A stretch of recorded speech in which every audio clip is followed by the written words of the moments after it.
Hi friends, vegetable pulao செய்யலாமா? அதற்கு தேவையான பொருள் வெங்காயம், தக்காளி, உருளைக்கிழங்கு தோல் சீவி இந்த மாதிரி கட் பண்ணி வச்சுக்கோங்க. கேரட் இந்த மாதிரி கட் பண்ணி வச்சுக்கோங்க. பட்டாணி வேக வச்சுக்கோங்க.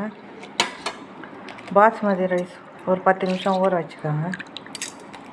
தேவையான அளவு பூண்டு, இஞ்சி, பச்சை மிளகாய், காஞ்ச மிளகாய் காரத்துக்கு ஏற்ற மாதிரி சேர்த்துக்கோங்க. இந்த மிக்சியில் போட்டு ரன் பண்ணிக்கோங்க. இஞ்சி, பூண்டு, பச்சை மிளகாலாம். புதினா சிறிதளவு கட் பண்ணி வச்சுக்கோங்க. இதில் ஒரு காப்பி பாஸ்மதினா 1.5 காப்பி தண்ணி ஊற்றிக்கோங்க. கேஸ் பற்ற வச்சு குக்கர் வச்சுக்கோங்க. தேவையான அளவு நெய் ஊற்றிக்கோங்க. சிறிதளவு எண்ணெய் காஞ்சதும் பட்டை, லவங்கம், மராட்டி மொக்கு, ஸ்டார், சோம்பு, கருப்பு ஏலக்காய் இதெல்லாம் போட்டு வறுத்துக்கோங்க.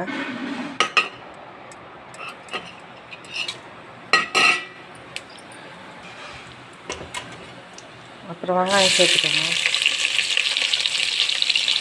வெங்காயம் புதினா போட்டு வதக்கணும். நல்லா பொன்னிறமாக வதக்கோங்க.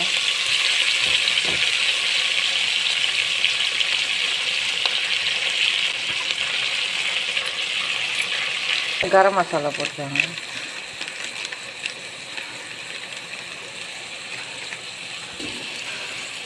நல்லா வதக்கிக்கோங்க. இஞ்சி பூண்டு பேஸ்ட்டு சேர்த்துக்கோங்க.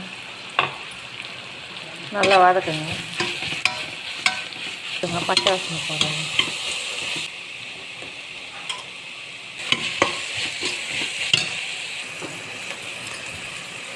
பச்சை வாசனை போட்டுக்கு கொஞ்சம் உப்பு போட்டு நல்லா வதக்கிக்கோங்க.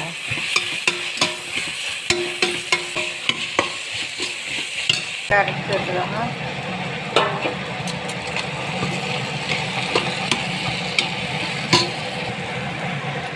இந்த பட்டாணி சேர்த்துக்கோங்க. நல்லா வதக்கணும். ஊற்றிக்கோங்க. தேவையான அளவு உப்பு போட்டுக்கோங்க. உப்பு போட்டு கலந்து விட்டு கொதிக்கிட்டோம்.